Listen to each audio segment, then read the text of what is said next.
Ah, la jeunesse d'aujourd'hui, ah, le monde d'aujourd'hui, que c'est impressionnant. C'est vraiment impressionnant, ça c'est triste. J'ai une question qui me trottine la tête depuis 3 jours. J'ai une question qui trottine en moi. Et j'ai envie peut-être qu'on puisse y répondre ensemble.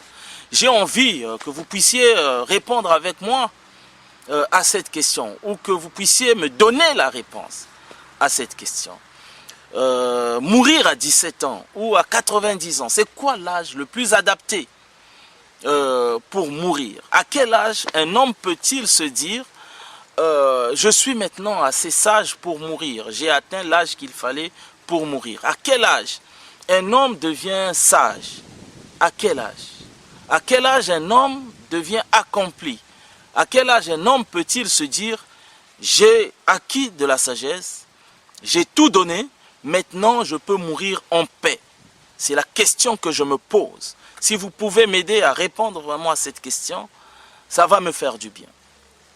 Bonjour les amis, je suis Richard Kaufmann. C'est toujours pour moi un plaisir de venir poster comme ça une petite vidéo afin de partager ensemble avec vous une exhortation, de partager avec vous un petit témoignage, une expérience personnelle que j'ai vécue au travers d'un ami que j'aime beaucoup. J'ai un ami qui est musulman, on se connaît depuis maintenant 10 ans. Au départ, je me souviens qu'il était vraiment ancré dans la religion et qu'il m'expliquait les principes de l'islam. Et moi, à mon tour, je l'expliquais les principes de la parole du Seigneur Jésus-Christ.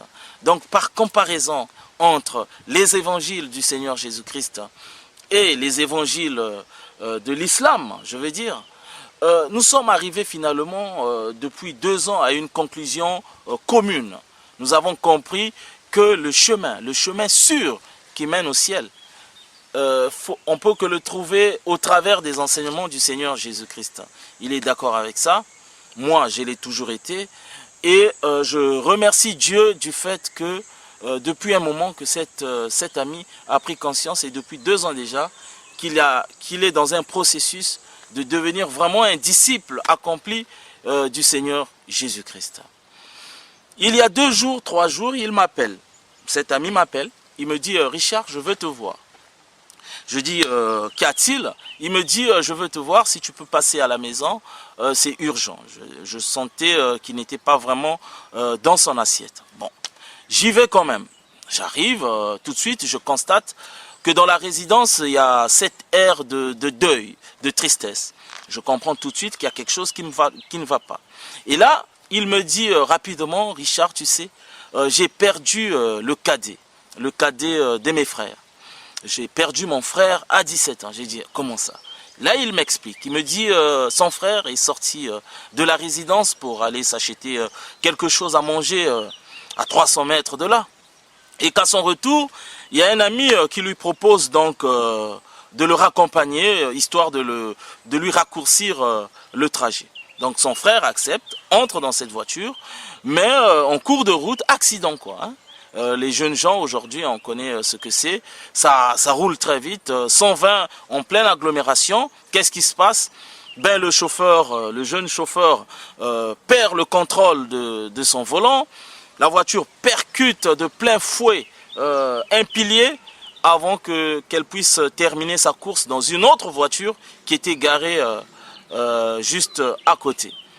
Donc, conséquence, le chauffeur est dans le coma, le passager du côté droit aussi dans le coma, le pronostic vital est engagé, et le frère de mon ami qui était à l'arrière de la voiture avait bien mis sa ceinture, mais par le choc, la ceinture a pulvérisé, je vais dire, sa cage thoracique. Donc, hémorragie interne, il est mort 5 minutes après qu'il soit mis dans l'ambulance. Mon ami me dit que cette épreuve est d'entrer de le foudroyer de l'intérieur, et je peux comprendre. Les larmes dans la voix, il me dit, Richard, tu sais, lorsque j'ai vu le corps de mon frère à l'hôpital, j'ai été traumatisé tout d'un coup parce que c'est pour la première fois que je suis en face de cette réalité. Je n'ai jamais vu vraiment le corps d'une personne morte, de surcroît lorsque c'est notre frère, notre famille. Et je le consolais comme je pouvais et il me dit, tu sais, cette histoire m'a vraiment recentralisé sur toute chose. Et je pensais à tous les enseignements que tu me donnais par rapport à la vie sur terre, l'intérêt de la vie sur terre, la vie d'un homme après la mort, etc. Donc, il s'est recentralisé sur lui-même et il s'est posé la question. Il me dit, Richard, tu sais, plus rien depuis la mort de mon frère a vraiment de l'intérêt. Je comprends maintenant beaucoup de tes enseignements que je ne pouvais pas trop comprendre. Maintenant, je comprends. Lorsque tu enseignais sur la mort, etc., maintenant, je prends une dimension à cela. Il dit, je n'ai plus subitement le goût de me lever tôt et de me coucher tard pour un salaire de misère. Je trouve que tout ça, c'est vraiment accessoire. La mort de mon frère me traumatise, je ne sais comment te l'expliquer. Je lui ai dit que je le comprenais parfaitement. Et tout le monde dans son cas serait tout autant choqué. Et là, il me pose une question. Il me dit, Richard, j'ai une question à te poser et je veux que tu me répondes franchement. J'ai dit, ben vas-y, si je peux, je te réponds. Il n'y a pas de souci. Et là, il me dit, à ton avis, en ce moment précis, qu'en est-il advenu de mon frère? Je comprenais ce qu'il voulait dire. Il voulait que je puisse répondre à sa question dans un sens que je ne peux. Je lui ai tout simplement dit, écoute mon ami, ce n'est ni le moment, ni le temps d'en parler. On est encore en plein deuil. Ce n'est ni le moment, ni le temps d'en parler. Je ne suis pas Dieu. Je ne peux pas faire des pronostics sur où est allé ton frère, si c'est ce que tu veux savoir. Je ne peux pas dire s'il est allé au ciel ou s'il est allé en enfer. Ce n'est vraiment pas de mon ressort, je n'ai aucune compétence à cela. Il n'y a que Dieu qui en a les compétences. Il me tient à la main et il insiste. Il me dit, oui, je te comprends, mais je veux une réponse. Il me dit, Richard, dis-moi, à ton avis, qu'en est-il advenu de mon frère en ce moment précis? Il insiste. Il dit, je sais que tu ne dissimules pas, je veux savoir. Je lui ai dit, ok, puisque tu insistes, je vais te dire une chose. Il y a deux choses à savoir, de manière principale. C'est que sur terre, nous sommes gérés par les principes de Dieu et par la souveraineté de Dieu. S'il ne s'agissait que des principes de Dieu, cette terre serait détruite depuis longtemps.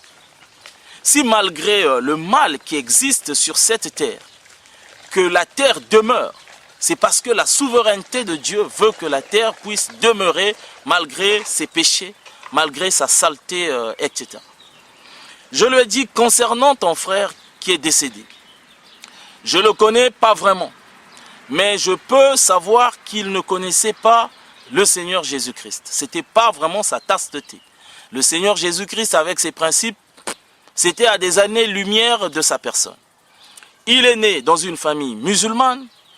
Il était musulman parce qu'il est né dans une famille musulmane. Donc il devient musulman de manière automatique. Mais il ne comprenait même pas ce qu'était être musulman. Il est mort dans un mois de Ramadan. Il faisait le Ramadan parce qu'il voit son père faire le Ramadan. Qu'il voit tout le monde dans la religion musulmane faire le Ramadan parce qu'à une certaine période de l'année, tous les musulmans font le Ramadan.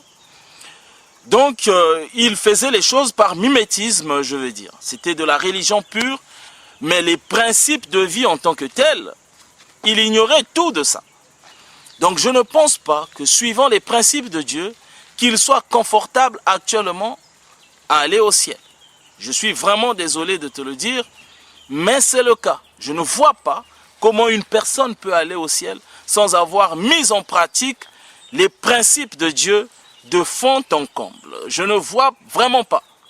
Je le lui ai dit comme ça directement. Je lui ai dit cependant, il y a une bonne nouvelle. C'est la souveraineté de Dieu. Dieu, il est souverain. Et la souveraineté de Dieu est au-dessus des principes de Dieu. Dieu est au-dessus de ses principes par rapport à sa souveraineté. Et dans sa souveraineté, Dieu peut décider de prendre un pécheur et de l'emmener au ciel. Personne ne pourra interroger Dieu par rapport à ça. Je disais que Dieu avait cette capacité de prendre même une âme qui meurt en enfer depuis des années et d'amener cette âme au ciel. Qui pourrait interroger Dieu par rapport à ça? La souveraineté de Dieu est très puissante. Lorsque Dieu la met en marche pour une âme, plus aucun principe ne tient, même si c'est lui qui a établi les principes. Mais encore, je répète, qu'il faut aller vraiment le chercher dans ce domaine. Et ce n'est pas facile. Je le dis pourquoi? Parce que moi je pense que les hommes, aussi méchants comme ils sont, et là je parle des présidents des républiques, je parle des rois de ce monde, aussi méchants comme ils sont encore capables de gracier des prisonniers, des condamnés à mort ou des condamnés à vie. J'ai vu plusieurs fois des présidents, certains présidents, qui gracient certains prisonniers. Et ces prisonniers retrouvent la liberté. Pourtant, ils étaient condamnés à vie. Pourtant, ils étaient condamnés à mort. Alors, si les hommes, mauvais comme ils sont, ils peuvent encore gracier les gens qui ont été pris dans la faute, Dieu est plus grand que les hommes. Dieu est plus bon que tout homme. Je peux penser que Dieu peut gracier une âme. Et ma prière est que ton frère puisse bénéficier de cette grâce ultime qui résulte non des principes de Dieu, mais de la souveraineté de Dieu. C'est vraiment ma prière. Et moi, personnellement, je ne peux pas te donner une position de ce que Dieu a fait actuellement parce que Dieu reste souverain dans tout. Et là, mon ami me regarde et il me remercie par rapport à ce conseil. Maintenant, il y a une deuxième chose. Je parle de la jeunesse d'aujourd'hui, la jeunesse de 17 ans. Parce que moi, ça m'a fait très mal. Ça m'a fait très mal de voir un jeune homme de 17 ans qui meurt. Tu as 17 ans, tu meurs en plein midi. Tes parents sont en deuil. Ta mère pleure. Leur fils est mort à 17 ans. La maman est en deuil. Elle a perdu le dernier de ses gamins à 17 ans. Le papa est endeuillé. Il vient de perdre le dernier de ses fils à 17 ans. Les frères et les sœurs sont révulsés parce qu'ils viennent de perdre l'un de leurs frères à 17 ans. Et moi, j'imagine la difficulté que ça engendre dans l'âme d'une famille. Et ça me fait très mal. Le fait d'avoir participé à ce deuil, je vous dis, mes amis, ça m'a attristé moi-même. Comme si j'avais moi-même directement perdu l'un de mes frères ou l'un de mes parents. Et je pense que vous pouvez le comprendre. Je ne peux pas donc m'empêcher de pousser un peu un coup de gueule par rapport à la jeunesse d'aujourd'hui. Cette jeunesse qui vit de manière innocente, je veux dire. Elles font des choses sans tenir compte que la vie d'un homme peut s'arrêter à tout moment. Que ce n'est pas une question d'âge, de mourir demain ou après-demain, ou de mourir aujourd'hui même. Ce n'est pas une question d'âge. Tout homme, dès qu'il vient au monde, il est prêt à mourir en fait. Voilà pourquoi la question que je vous pose depuis le commencement de cette vidéo, cette question au final n'a pas de sens. Parce que en fait, dès qu'on vient au monde, on est prêt à mourir. Mais à quel moment on doit devenir sage? Cette question par contre reste importante. À quel moment on doit devenir sage? J'ai entendu des personnes dire, oh le jeune homme, oh le pauvre, il est mort à 17 ans. Il n'a pas eu le temps de connaître le Seigneur Jésus-Christ. Oh le pauvre, il n'a pas eu le temps de comprendre la parole de Dieu. Il n'a pas eu le temps de connaître les principes de la parole de Dieu. Il est mort trop jeune. Oh Seigneur, aie pitié de ce garçon qui est mort trop jeune. L'ironie de la chose, c'est que pour les affaires du Seigneur, on est trop jeune à 17 ans. Mais pour le péché, alors là, on est plus jeune. Pour le péché, on a fait toutes les conneries. Toutes les interdictions à 17 ans, on a tout brûlé. On a battu les records en matière de péché. À 17 ans, un enfant de 17 ans, dans ce monde actuel, surtout en Europe, ou aux États-Unis, en Amérique, en Afrique aussi, à 17 ans, on a battu tous les records en matière d'interdiction. Les drogues fortes, on a tout essayé. L'alcool fort, on a tout essayé. Les filles de joie, on a tout essayé. Les copines jetables de chaque jour. Aujourd'hui Marie, demain Martine, après Marguerite, après Christelle. Mais à 17 ans, lorsqu'on regarde au compteur du garçon, il en a déjà collectionné une bonne centaine de petites copines à 17 ans. Vous voyez un peu? À cet âge, les jeunes filles, c'est vraiment du n'importe quoi. J'en vois, comme vous d'ailleurs. Lorsque vous sortez de chez vous, vous voyez tout de suite devant les églises, devant les lycées, devant les écoles primaires, vous voyez des choses incroyables. Des enfants, et ça commence maintenant de plus en plus tôt, à 9 ans, ça s'embrasse devant le professeur, ça s'embrasse devant le proviseur. Le proviseur, il passe. Il ne dit rien, lui il trouve ça normal. Oh, c'est normal. Et les enfants aujourd'hui, à partir de 9 ans déjà, elle a perdu sa virginité. Et lorsqu'elle arrive à 30 ans, je ne vous dis pas l'état de la chose. Donc c'est devenu compliqué, la prostitution a pris des ampleurs terribles. Et le diable frappe. Vous mourrez à cet âge-là, vous tombez en enfer. Peu importe que vous ayez 17 ans, 9 ans ou 10 ans, vous tombez dans le péché, en enfer. C'est fini pour vous. Alors, c'est quoi l'âge où on doit être sage? C'est quoi l'âge? À quel moment un homme doit-il être sage? À quel moment une fille doit-elle être sage et disciplinée? Et c'est là où j'interpelle aussi les parents. Les parents, vous avez un rôle terrible auprès de vos enfants. Vous ne pouvez pas accepter à ce que vos enfants puissent vivre dans le n'importe comment. Vous ne pouvez pas accepter que vos enfants puissent vivre comme des débauchés notoires. Vous ne pouvez pas accepter ça.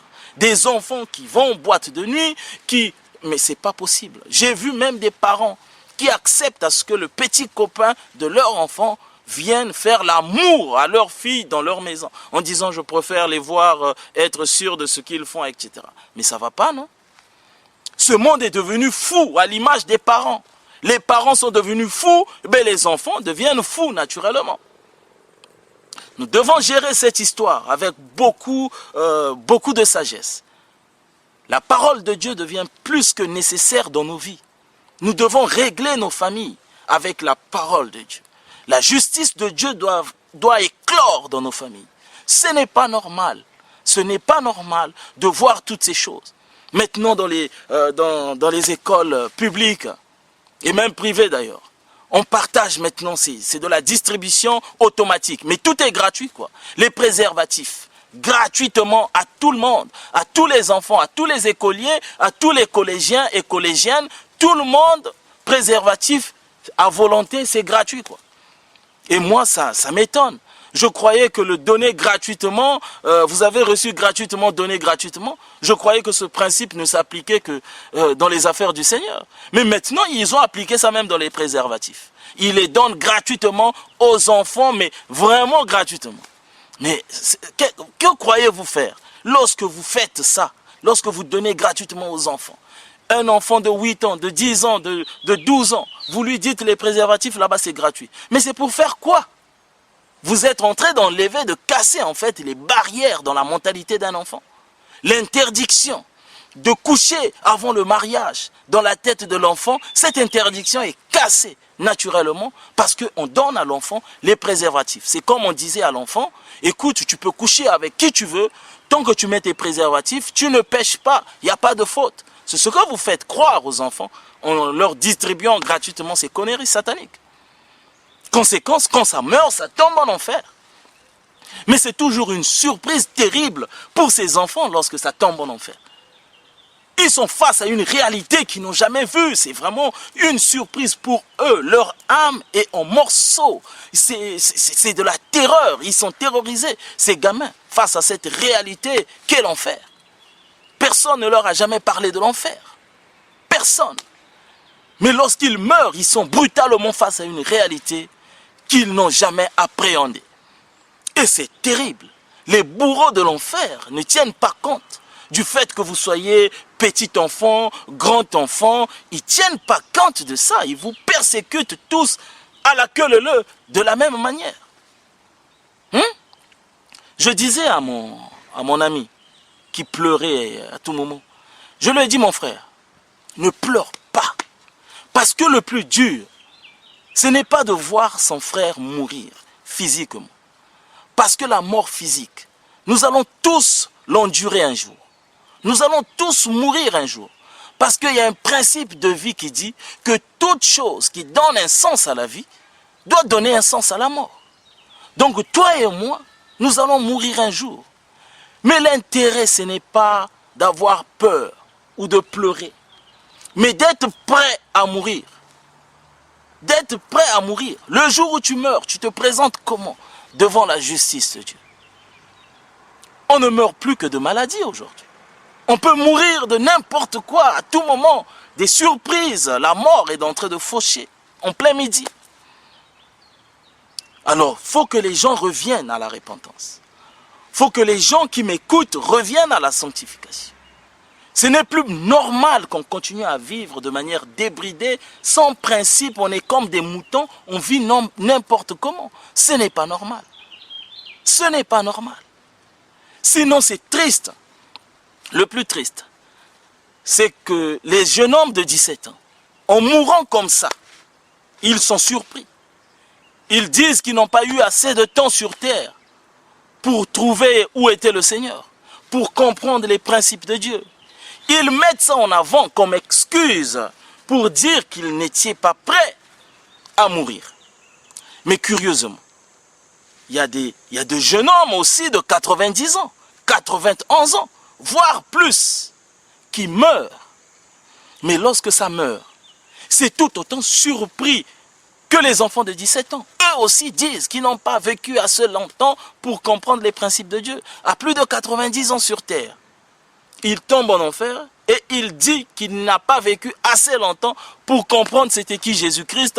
Il n'en a jamais entendu parler. Personne ne lui a expliqué l'existence de l'enfer. Vraiment que c'est de la tricherie. Il ne comprend pas, c'est de l'injustice. Qu'est-ce qu'il fait en enfer? Il se plaint, il se plaint, il se plaint. Il pleure, il dit qu'est-ce que je fais là? C'est une injustice. À 17 ans, on tombe en enfer, on se plaint. À plus de 90 ans, on tombe en enfer, on se plaint. En fait, on a eu le temps pour faire toutes les conneries de la terre, mais on n'a pas eu le temps de se centraliser autour de la parole de Dieu. Alors, c'est quoi l'âge qu'il faut avoir pour être sage? Quel est l'âge adéquat qu'un homme doit avoir pour être sage, pour comprendre les choses du Seigneur? Y a-t-il un âge à cela? Je vous laisse répondre. Ce n'est pas normal. L'enfer est une réalité terrible, mes amis. Mais lorsqu'on parle de l'enfer, les gens me posent la question. As-tu été? Certains insensés posent des questions. As-tu été? Pourquoi tu nous parles de l'enfer? As-tu déjà mis les pieds en enfer? Je vais vous dire une chose. L'enfer est un mystère. Le ciel est un mystère. La terre où nous vivons, est un mystère pour tous les bébés. Les bébés qui sont encore dans les seins de leur maman, dans les ventres de leur maman. Lorsqu'une femme est enceinte, l'enfant qu'elle porte, la terre est un mystère pour cet enfant. L'enfant ne connaît pas la terre. Pour le bébé, son monde s'arrête dans le ventre de sa mère. Le bébé pense que tout vient et s'arrête dans le ventre de sa mère. Et lorsque vous dites au bébé, écoute mon frère, à part le ventre de ta mère, il y a un autre monde qui existe. Et ce monde-là est plus concret que le ventre de ta mère. Mais le bébé ne va pas vous croire. Il ne peut pas vous croire. Il va vous dire, ce n'est pas possible. Moi, je suis dans le ventre de ma mère. Je suis bien ici, je suis confortable. Je n'ai ni froid ni chaud. La température ici est réglée parfaitement. Que je suis confortable. Vous lui expliquez les affaires de la terre. Il ne peut pas vous croire. Mais le jour où il vient au monde, il est surpris, il est étonné. Voilà pourquoi il pleure. Parce qu'il se dit, je suis où là? Le bébé pleure, il est étonné, il se dit, mais attends, il n'était pas au courant qu'il y avait une autre réalité plus réelle que le ventre de sa mère. Et de la même manière que tous les bébés sont étonnés de venir au monde, c'est de la même manière que les gens sont étonnés de se retrouver face à l'enfer.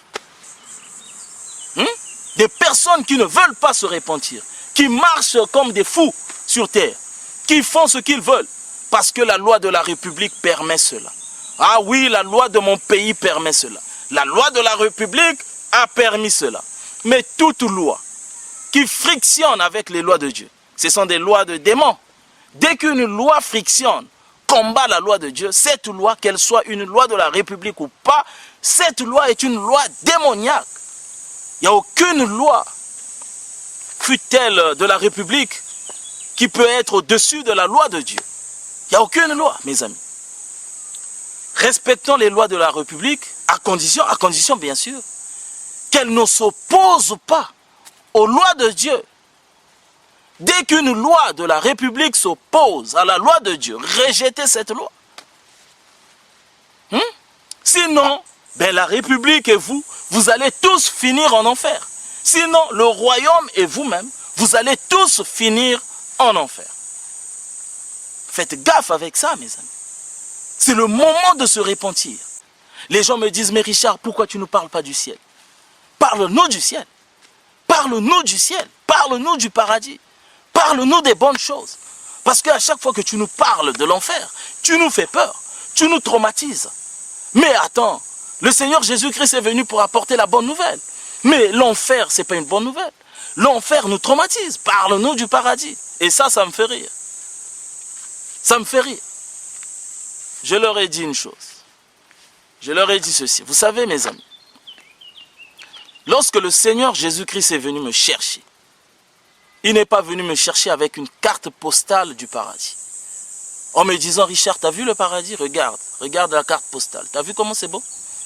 Et moi, oh Seigneur, il faut que j'y aille. Il n'est pas venu me chercher comme ça. Le Seigneur Jésus-Christ est venu me chercher avec la carte postale de l'enfer. Il m'a montré l'enfer. Regarde. Et là, j'ai été vraiment terrorisé.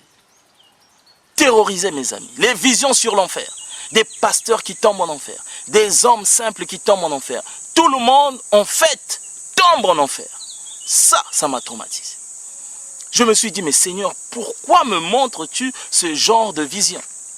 Mais j'ai trouvé la réponse tout seul, comme un grand. J'ai compris que, maintenant que je sais ce qu'est l'enfer, je saurai comment ne pas y aller. Parce que je sais ce qu'est l'enfer. Et lorsqu'on sait ce qu'est l'enfer, et qu'on comprend comment ne pas y tomber, mais de manière intelligente, vous avez compris comment aller au ciel. C'est tout bête. Mais si vous vous concentrez, vous focalisez votre regard sur le ciel, vous risquez d'être confortable. Et le jour de votre mort, vous tombez dans la désillusion parce que ce n'est pas l'enfer, le ciel qui va vous recevoir, mais c'est l'enfer qui va vous recevoir. Ça, ce sont des choses qu'il faut comprendre, mes amis. Ce n'est pas ma volonté ici de venir traumatiser quiconque, mais de vous montrer que l'enfer est plus proche de nous que nos propres pieds, comme je l'ai toujours dit. Quand on tombe en enfer, on perd la vie, vraiment, dans tous les sens du terme, physique et spirituel. On perd la vie. Mais là, on perd la vie de manière éveillée. On endure les souffrances, on en bave, mais on est en enfer. Mais lorsqu'on va au ciel, alors la mort physique n'a plus d'importance. Parce qu'au ciel, on vit la vie après la vie. Et là-bas, c'est une jouissance terrible, incroyable. Le Seigneur m'a souvent dit une chose, parce que souvent je me plaignais, vous savez, nous avons créé une association, les Maisons du Cœur, où on prend soin des veuves, des pauvres, des indigents. Et ça me crevait le cœur de voir combien les veuves, surtout dans les pays d'Afrique, combien ça meurt de chagrin. La femme qui perd son mari et elle se retrouve toute seule avec des enfants à bas âge. La femme est désarmée, démunie, parce que là-bas, il n'y a pas de système d'aide pour ces femmes. Donc elle se retrouve toute seule, perdue, désaxée complètement. Mais je posais la question au Seigneur. Seigneur, mais pourquoi ne suscites-tu pas des gens pour venir prendre soin de ces veuves qui souffrent? Pourquoi avoir pris trop tôt leur mari alors que leur mari pouvait encore vivre? Pourquoi n'as-tu pas laissé le temps à cet homme de vivre, le temps de consolider sa femme, ses enfants, etc. Maintenant, regarde, cette femme est toute seule, elle est perdue. Oh Seigneur, pourquoi tu n'as pas pitié de ces femmes qui se retrouvent toutes seules, complètement abandonnées? Le Seigneur m'a dit une chose qui m'a beaucoup étonné. Il me dit, Richard, je veux te prendre un exemple, mais ce n'est pas un exemple à généraliser. C'est un exemple. Un exemple. Il y a des hommes qui meurent. ils sont morts dans la sanctification. Et leurs femmes sont restées. Mais dans leur montée au ciel, le Seigneur Jésus-Christ les intercepte et les propose de les renvoyer sur terre. Mais c'est eux qui refusent. C'est eux qui refusent. Le Seigneur Jésus-Christ a dit, mais regarde ta femme, elle est triste. Regarde tes enfants, ils sont tristes. Ils seront heureux de te voir revenir à la maison. Le monsieur ne veut plus revenir à la maison, c'est terminé. Il dit non. Pourquoi? Parce que dans la présence du Seigneur, la vision de la terre devient un enfer. Lorsque vous êtes dans la présence du Seigneur, la terre devient un enfer. Lorsque vous voyez la terre, c'est une merde, vous ne voulez plus y mettre les pieds. Et lorsque le Seigneur Jésus-Christ vous en propose le retour, vous refusez absolument. Vous dites nada, nada, ma femme va se débrouiller, mes enfants vont se débrouiller. Moi, Seigneur, je t'en prie, laisse-moi dans ta présence. Il y a des gens qui sont restés au ciel parce qu'ils ont refusé de revenir sur terre. Mais en enfer, c'est une autre histoire. Lorsqu'une âme tombe en enfer, mais elle est prête à tout pour revenir sur terre. Parce que la terre, à ce moment-là, devient un paradis terrible. Même si vous dites à cette personne, vous allez repartir sur terre, mais vous n'aurez ni pieds, ni bras, ni rien, cette personne acceptera de manière automatique, mais à volonté. Parce qu'il n'y a aucune raison pour elle de rester en enfer. Aucune raison. Elle est pressée même de venir sur terre parce que la terre à ce moment-là devient un paradis terrestre incroyable. Mais qui leur accordera cette opportunité? Qui leur accordera cette opportunité? Mes frères, je suis en train de vous dire les choses simplement. Je suis en train de vous dire les choses simplement. Là, je suis en plein travail. J'ai pris une pause dans ce parc où il y a le soleil qui frappe. J'ai pris une pause pour poster cette petite vidéo, mais je vois que ça prend des minutes. Mais vraiment, ce n'est pas pour rien qu'on appelle le monde à la repentance. Les gens doivent se sanctifier. Les femmes, j'appelle les femmes, surtout les femmes. Les hommes aussi bien sûr, mais les femmes, vous devez vous sanctifier. À jamais. Il n'est pas normal qu'une fille à 17 ans, à 18 ans, qu'elle ait déjà connu plus de 100 petits copains. Ce n'est pas normal qu'à cet âge, que vous soyez déjà cabossé à jamais. Et vous parlez de la sanctification. De quelle sanctification parlez-vous? Vous êtes déjà fichus à jamais. Je dis aux hommes, vous avez épousé des femmes à 30 ans, à 40 ans. Vous avez épousé vos femmes, elles avaient quel âge? 50 ans, 40 ans, 35 ans ou 20 ans? Mais posez une question test à vos femmes. Aux femmes que vous avez épousées, il faut poser la question. Combien d'hommes as-tu eu avant moi? Posez juste, ce sont des questions test. Si vous avez épousé vos femmes vierges, ces questions ne les concernent pas. Mais posez des questions aux femmes que vous avez prises, vous savez vous-même que ce sont des femmes qui n'étaient plus vierges. Posez les questions à ces femmes. Combien d'hommes as-tu connu avant moi? La réponse de ces femmes va vous choquer. Hein? Va vous choquer. Parfois vous êtes le 115e mari. Le 115e homme qui a couché avec elle. Je parle de celui qui couche, pas de celui qui amène à la mairie. C'est parfois le 115e homme qui couche avec elle. Vous êtes le 115e. Demandez à vos femmes, vous êtes quel numéro? Elle vous donne quel numéro? Vous êtes à quelle position? Combien d'hommes elle a connus avant vous? Et vous, vous êtes à quelle position? Il faut qu'elle vous donne votre numéro. Vous êtes matricule combien? Hein? On a besoin de ton matricule. Mais vous allez voir. Si elle vous donne votre matricule numéro 240, vous allez demander le divorce tout de suite. Parce que là, vous allez comprendre que vous n'avez pas épousé une femme, mais une vraie prostituée. Et que vous avez récupéré le cadavre. Il n'y a plus rien dedans. C'est pourri. C'est mort depuis longtemps. Et que vous êtes en train de baigner dans la pourriture. Comment une femme, pendant des années, peut permettre à ce que les hommes viennent pisser entre ses jambes, comme ça, bêtement. Hein? Et vous, les hommes insensés, vous partez aussi prendre ces déchets-là, et vous faites de ces déchets vos femmes. Mais ça ne va pas, hein? Ça ne va pas. Et vous croyez que Dieu a quelle position, quel regard Dieu a vis-à-vis de ces situations? Et ce sont ces genres de mariages que vous bénissez dans vos églises. Ce sont ces genres de mariages que vos pasteurs bénissent dans les églises. Mais il y a un problème avec la sanctification. La sanctification est au-delà du vêtement. Hein? Qui vous résume? Qui a dit que la sanctification se résume dans le vêtement? Ça va au-delà. Mais on en reparlera plus tard. Vraiment. Nous devons revenir vraiment dans les bases de la sanctification. Et respecter la sanctification de fond en comble, de A à Z. Pour que le jour de notre mort, qu'on puisse être présenté devant Dieu comme une offrande de bonne odeur. Sinon, ce n'est pas possible.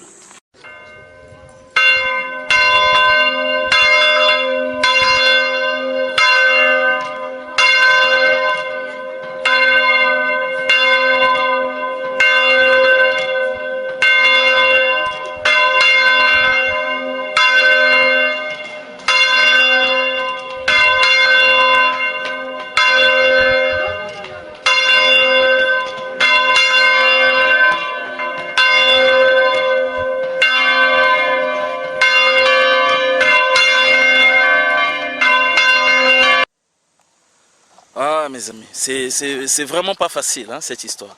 C'est vraiment pas facile, mais c'est toujours avec plaisir. Là, j'ai encore pris du retard par rapport à mon travail. Mais c'est vraiment un plaisir de partager toujours un message avec vous. Parfois, j'ai envie d'abandonner. Parfois, je me dis, Seigneur, à quoi bon? Ça ne sert pas de continuer. Je laisse tomber parce que les gens à qui je parle, apparemment, ça ne les intéresse pas. Mais le Seigneur m'a dit une chose, Richard, continue à te faire entendre. Même si le monde ne t'écoute pas, toi, continue à te faire entendre. Donc vous voyez bien, c'est sous ordre du Seigneur que je continue à me faire entendre. Voilà. Nous sommes des hommes têtus, nous sommes quasiment comme des pierres.